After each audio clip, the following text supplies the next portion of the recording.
அருட்பெருஞ்சோதி அருட்பெருஞ்சோதி தனிப்பெருங்கருணை அருட்பெருஞ்சோதி. ஆன்மநேய உறவுகள் அனைவருக்கும் வந்தனம். நம்ம இன்றைக்கி பார்க்க போகிறது ரொம்ப ரொம்ப ரொம்ப ஒரு முக்கியமான தகவல். என்ன தகவல் அப்படின்னு பார்த்தீங்கன்னா, நான் கடந்த 2-3 வாரங்களுக்கு முன்னாடி சில அன்பர்கள்ட்ட நான் இந்த மாமிச உணவு தவிர்ப்பதை பற்றி என்னுடைய கருத்துன்றதை விட வள்ளல் பெருமானினுடைய கருத்தை நான் பகிர்ந்து கொண்டிருந்தேன். அப்போ பகிர்ந்ததை ஃபோனில் தான் நம்ம பேசிகிட்டு இருக்கிறோம். அப்போ அவர் சொன்னாங்க, நீங்கள் பேசுகிறது ஏதோ ஒரு குறிப்பிட்ட ஒரு மதத்துக்குள்ளேயும் ஏதோ ஒரு சாதிக்குள்ளே பற்றி பேசுகிற மாதிரி இருக்கே, மாமிசம் சாப்பிடாமல் இருக்கிறது அதுக்குள்ளே தானே வரும் அப்படின்ற மாதிரி அவங்களுடைய பேச்சு தொடர ஆரம்பித்தாங்க. இப்போ அவங்கள்ட்ட நான் ரொம்ப நேரம் பேசி அதை நான் புரிய வைக்க முயற்சி பண்ணேன். அதற்கப்புறம் எனக்குள்ளேயும் ஒரு எண்ணம் தோணியது. என்ன அப்படின்னா, உலகம் இது போல தான் நினைத்து கொண்டு இருக்கிறது போல். என்ன அப்படின்னா, அசைவம் உண்பது அல்லது அசைவம் உண்ணாமல் இருப்பது, சைவம் உண்பது, சைவம் அசைவம், இல்லை மாமிசம் சாப்பிடாமல் இருக்கிறது, இல்லை மாமிசம் சாப்பிட்றது, இல்லை மாமிசம் சாப்பிடாமல் இருக்கிறது, சைவமாக இருக்கிறது அப்படின்றது ஒரு மதத்திற்கோ அல்லது ஒரு ஜாதிக்கோ உட்பட்டதா அப்படின்னா கண்டிப்பாக கிடையாது. ஏன் நான் மறுபடியும் பேசுகிறேன் அப்படின்னா, இப்போ ஒரு உயிர்களை கொல்லாதீங்க, அந்த உயிர்களை காப்பாற்றணும், சைவமாக இருங்க, கருணையாக இருங்க அப்படின்னு நம்ம பேச போனால் இதெல்லாம் இது ஒரு மதத்துக்கு உட்பட்டது, ஒரு ஜாதிக்கு உட்பட்டதுன்னு கொண்டு போய் அதை பகுத்தறிவுவாதிகள்னு பேசுகிறவங்க, முற்போக்குவாதிகள்னு பேசுகிறவங்கள என்ன பண்ணுறாங்க அப்படின்னா, இதுக்குள்ளே கொண்டு போய் வச்சிடுறாங்க. இது மிகப்பெரிய ஒரு அறியாமை. நல்லா புரிந்து கொள்ளுங்கள். மாமிசம் உண்ணாமல் இருப்பது அல்லது சைவமாக இருப்பது, ஒரு உயிர்களை கருணையாக இருக்கணும்னு நினைக்கிறது, அந்த உயிர்களை கொல்லக்கூடாது அப்படின்னு சொல்கிறது ஒரு சாதிக்கும் ஒரு மதத்திற்கும் உட்பட்டது கிடையாது. இப்போ நீங்கள் பேசிகிட்டு இருக்கும்போதே எல்லாருக்குமே ஒரு எண்ணம் வரும். எல்லாருமே விவாதிக்கும் போது பார்த்தீங்கன்னா மேலோட்டமாக விவாதிக்கிறாங்க. அப்போ பால்லாம் சாப்பிட்றீங்க, மாடுகிட்ட இருந்து, அது உயிர் இல்லையா? கண்ணுக்குட்டி பால் தானே பிடிங்கி சாப்பிட்றீங்க, அப்போ செடி கொடிகள்லாம் பறித்து சாப்பிட்றீங்களே, அதுக்கு உயிர் இல்லையான்னு கேட்குறாங்க. கண்டிப்பாக உங்களுடைய கேள்வியை நான் ஏற்றுக்கொள்கிறேன். அனைத்து கேள்விகளுக்கும் பதில் தருவதற்காக தான் இந்த காணொளி.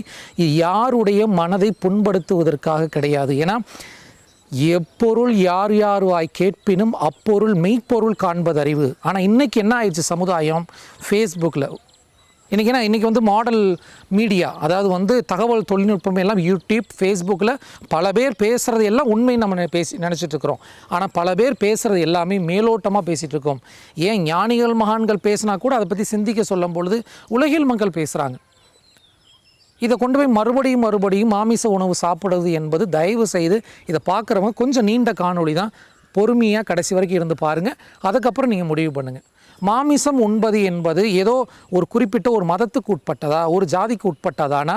கண்டிப்பாக கிடையாது. எப்படி நீங்கள் அதை சொல்கிறீங்க அப்படின்னு கேட்கலாம். நல்லா புரிந்து கொள்ளுங்கள். சைவம் அசைவம்ன்ற ஒரு வார்த்தை நம்ம பயன்படுத்துகிறோம் இல்லைங்களா? இதுவே முழுமையானு சொல்ல முடியாது. அதாவது சைவ சமயத்தை சார்ந்து இருந்தவர்கள், அதாவது சைவம்ன்ற வார்த்தையே அஹிம்சை, ஹிம்சை கிடையாது அப்படின்றது அது ஆழமான வார்த்தை.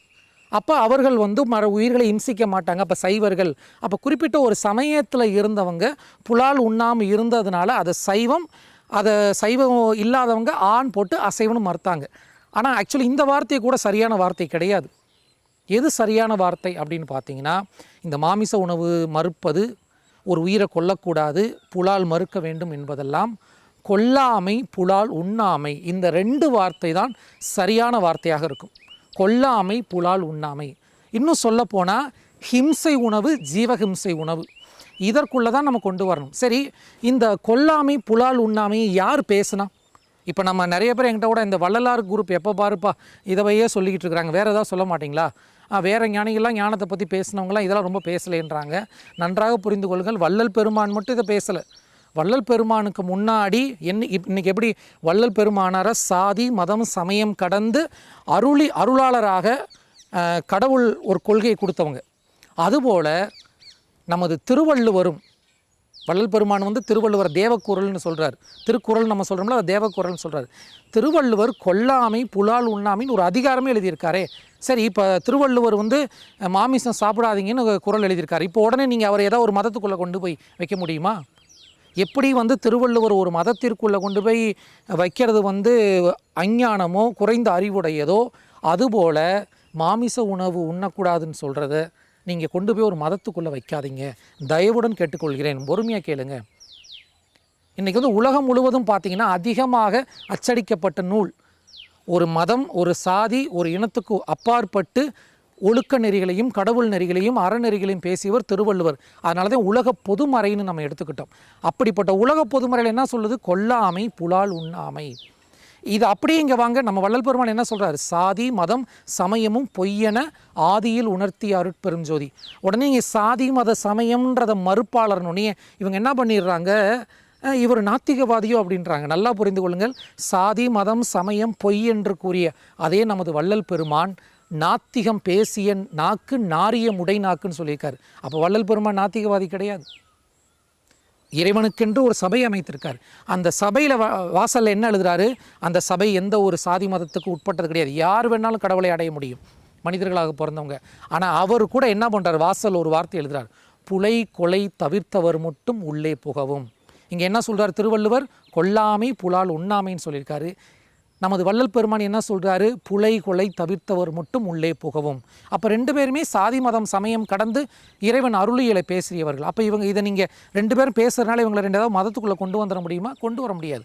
நன்றாக புரிந்து கொள்ளுங்கள். நான் உங்களை கையெடுத்து கும்பிட்டு கேட்குறேன், ஒரு உயிரை கொல்லக்கூடாது, அசைவம் சாப்பிடாதீங்க, சைவம் சாப்பிடுங்கன்றது தர்க்கவாதம் கிடையாது. இது வந்து வேண்டுகோள், விண்ணப்பம். இப்போ எப்படின்னா வந்து ஒருத்தன் புகைப்பிடிக்கிறான், அப்போ புகைப்பிடிச்சா உன்னுடைய நுரையீரல் கெட்டு போயிடும்னு சொன்னோடனே அப்படியா அது வேணாம் தவிர்த்துறோம். எப்படி அறியாமையினால் ஒரு தவறு செய்கிறோம். ஒருத்தர் வந்து குடிக்கிறார், அது தப்புப்பான்னு சொன்னோடனே அதை விட்டுட்டு வெளியே வரார். அதுபோல் நாம் அனைவரும் பழக்க தோஷத்தால் தான் ஒரு உயிரை கொண்டு சாப்பிடுகிறோமே தவிர இது எந்த ஒரு ஜாதி மதத்துக்கு உட்பட்டது கிடையாது. ஓகே, நீங்கள் மாமிசம் சாப்பிட மாட்டீங்களா, அப்போ நீங்கள் இந்த ஜாதியா? நீங்கள் கறிமீன் சாப்பிட மாட்டீங்களா, அப்போ நீங்கள் இந்த ஜாதியா? அப்படிலாம் கிடையாது. இப்போ நான் கூட வந்து பார்த்திங்கன்னா பிறப்புலேருந்து என்னுடைய குடும்ப பழக்க வழக்கத்தில் மாமிசம் சாப்பிட்டவன் தான். என்றைக்கு நான் வள்ளல் பெருமானாரையும் சன்மார்க்கத்தையும் தெரிந்து கொண்டனோ அன்றைக்கு நான் தூக்கி போயிட்டேன். அப்போ நீங்கள் இதை ஏதாவது ஜாதிக்குள்ளே கொண்டு வர முடியுமா? முடியாது. மனிதன் அறிவு வளர்ச்சி பரிணாம வளர்ச்சி அடைஞ்சிக்கிட்டே இருக்குது. வாழ்க்கைன்றது என்னது? இன்பம் நுகர்தல். சிற்றின்பம் கடந்து பேரின்பம் போகிறது. ஆனால் அந்த இன்பம் நுகர்வதற்காக நான் மற்ற உயிரை இம்சிக்கக்கூடாது. வள்ளுவர் என்ன சொல்கிறாரு? அறவழியில் இன்பத்தை துய்த்தல். நான் சந்தோஷமாக இருக்கணும், நான் ஆரோக்கியமாக கொண்டு குளுத்து இருக்கணும்னு சொல்லி நான் இன்னொரு உயிரை கொண்டு சாப்பிட்லாமா? திருவள்ளுவர் மறுபடியும் சொல்கிறார், தன் ஊன் பெருக்கற்கு தான் பிரிது ஊன் உண்பான் எங்கனம் ஆளும் அருள். உன் உடம்பு கொளுத்து போன்றிருக்கா, இன்னொரு உயிரை கொண்டு சாப்பிட்டா உனக்கு எப்படி அருள் கிடைக்கும்? கொல்லான் புலான் மறுத்தானை கைகூப்பி எல்லா உயிரும் தொழும் என்று திருவள்ளுவர் தான் திருக்குறள் எழுதியிருக்கார். அப்போ நீங்கள் இது என்ன சாதி மதம்னு சொல்லுவீங்க? என்ன சொல்ல வராங்க? நல்லா புரிந்து கொள்ளுங்கள். இப்போ நீங்கள் எல்லாரும் எடுத்தோன்னே இப்போ கேட்பீங்க என்னென்னா, அப்போ ஒரு செடி கொடிக்கெலாம் உயிர் இல்லையா? நல்லா புரிந்து கொள்ளுங்கள். நம்ம எல்லாம் சராசரி மனிதர்கள். நாம் ஜீவிப்பதற்கு, நாம் சந்தோஷமாக இருக்கிறதுக்கு ஒரு உணவு தேவை. உணவுன்றது வெறும் உடலுக்கு மட்டும் கிடையாது, ஆரோக்கியத்துக்காகவும் சாப்பிட்றோம். அடுத்து என்னதுக்காக சாப்பிட்றோம்? ஒரு சந்தோஷம், பிடிச்ச உணவை சாப்பிட்றோம். அப்போ ஒரு இன்பத்தை தூக்கிறோம். அதற்காக நான் இன்னொரு உயிரை இம்சை செய்யக்கூடாது. இதுதான் அதோட கான்செப்ட். நல்லா புரிந்து கொள்ளுங்கள். அப்போ நீங்கள் கேட்கலாம், அப்போ செடி கொடிகளுக்கெல்லாம் உயிர் இல்லையான்னு. நான் அதை தான் சொல்ல வரேன், நல்லா புரிந்து கொள்ளுங்கள். இப்போ நாம் யாரும் சித்தர்கள் கிடையாது. சித்தர்கள், ஞானிகள், மகான்கள் சாப்பிடாமல் தூங்காமல் காற்றை மட்டும் சுவாசித்து கொண்டு அமிர்தத்தை சாப்பிட்டு வாழ்ந்தாங்க. அவங்கள நம்ம இதுக்குள்ளே கொண்டு வர வேணாம். நம்ம சராசரி மனிதர்கள் வாழ்வதற்கு பசிக்கு ஒரு உணவு வேண்டும். அந்த பசிக்கு உணவுக்காக நான் இன்னொரு உயிரை இம்சிக்கக்கூடாது. நம்ம காடுகளில் வேட்டையாடி உண்டோம், அப்போ நாகரிகம் வளரவில்லை. அப்போ நம்ம சமவெளிகளுக்கு வந்தோம். ஞானிகள், மகான்கள், அருளாளர்கள் நம்மளை சமப்படுத்தினார்கள், நம்மை பக்குவப்படுத்தினார்கள். ஆற்றங்கரையோரம் என்ன பண்ணோம்? விவசாயம் செய்தோம். நெல் பயிர்களை உழவு செய்து அதை உண்டு வாழ்ந்தோம், காய்கறிகளை உண்டு வாழ்ந்தோம். அப்போ என்ன பண்ணுறோம்? நமக்கு உணவு தேவை. ஆனால் உணவிற்காக நான் இன்னொரு ஆடு மாடு கோழிகளை தரத்தரவென்று இழுத்து கொண்டு போய் அதன் கழுத்தை அறுத்து நான் நல்லா இருக்குது, ருசியாக இருக்குது, டேஸ்ட்டாக இருக்குன்னு சொல்கிறது எப்படி நினச்சி பாருங்கள் ஒரு நிமிஷம். ஒரு பேருந்து நிலையமோ இல்லை ஒரு பொது இடமோ ஒரு கொலை செயல் நடந்துருது, உடனே அந்த இடத்துல ஒரு பதட்டம் ஏற்படுது, எல்லோரும் ஒடியாடுறாங்க. அது ஒரு நியூஸாக போட்டு மிகப்பெரிய ஒரு கொலை நடந்துருச்சுன்னு பேசுகிறோம். ஆனால் ஒரே ஒரு கொலைக்கு நம்ம அவ்வளோ பதட்டப்படுறோம், அவ்வளோ பேசுகிறோம். ஆனால் ஒரு நாளைக்கு உணவுக்காக எத்தனை உயிர்கள் கொல்லப்படுது? சரி, இப்போ நீங்கள் கேட்கலாம், அப்போ செடி கொடிகள்லாம் இருக்கே அதை சாப்பிட்றீங்கள, பால் சாப்பிட்றீங்கள? அந்த இடத்துக்கு நான் வரேன். இப்போ புரிந்து கொள்ளுங்கள், மனிதனுக்கு ஒன்று உணவு தேவை. நல்லா புரிஞ்சுங்க. இப்போ நான் வந்து மாம்பழம் சாப்பிடணும்னு ஆசைப்பட்றேன். மாம்பழத்துக்காக மாம்பழ மரத்தில் ஏறி மாம்பழத்தை பறிச்சிட்டேன். மாம்பழம் பறித்து விட்டாலோ இல்லை மாங்காய் பறித்து விட்டாலோ அந்த மாமரம் இறந்து விடுமா? நீங்கள் கேட்கலாம், நீ தானே போய் பறிச்ச. நன்றாக புரிந்து கொள், நான் அதை பறிக்கலைன்னா அணில் சாப்பிடும், பறவை சாப்பிடும், அதுவும் சாப்பிடலைன்னா வெம்பு கீழே விழுந்து விடும்.